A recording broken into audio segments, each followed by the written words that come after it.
कह सकते हो 6% के आसपास मान लेते हैं, वो वेरी करता रहता है। बट अगर 6% इन्फ्लेशन है और 3% आप अर्न कर रहे हो उस पैसे पे, तो आप कमा नहीं रहे हो, आप गंवा रहे हो, क्योंकि उस पैसे की वैल्यू कम होती चली जा रही है और आप खुश हो रहे हो कि मैं पैसा जोड़ रहा हूं। आप जोड़ नहीं रहे हो, आप बेवकूफ़ी कर रहे हो। तो इस तरह की कुछ चीज़ें हैं जो हमको सीखनी बहुत ज़रूरी है। और जैसे मैंने उनको ये बात बोली तो it was a surprise for him. मैंने कहा ये पैसा सेविंग्स में क्यों पड़ा है, इसकी एफडी क्यों नहीं कराई, क्योंकि एफडी में एटलीस्ट 7% इंटरेस्ट है। कहता मैंने कभी सोचा ही नहीं ऐसे, मेरे को किसी ने बताया ही नहीं इसके बारे में, कभी सिखाया ही नहीं। और ये कोई छोटी प्रॉब्लम नहीं, बहुत बड़ी प्रॉब्लम है।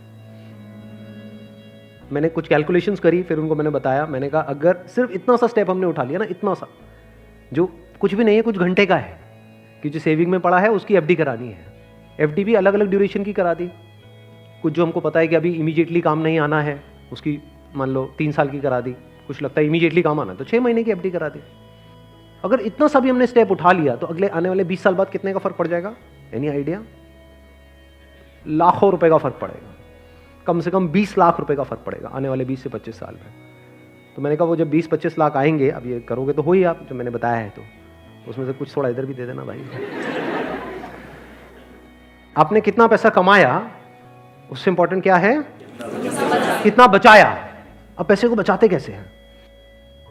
पैसे को बचाना मतलब हम क्या समझते हैं? खर्चे कम करो, बस ये तो हमको समझ आता है कि सब्जी वाले से लड़ते रहो, रिक्शे वाला 10 रुपए नहीं भैया 8 रुपए ही दूंगी मैं, तो बचा लो 2 रुपए।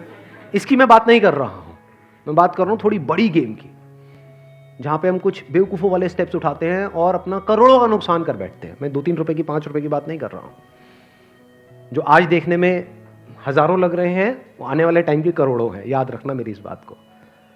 हजारों लाखों बन जाते हैं कुछ साल बाद, और लाखों करोड़ों बन जाते हैं कुछ साल बाद, अगर हमने स्मार्टली इन्वेस्ट किया तो। अब बताता हूं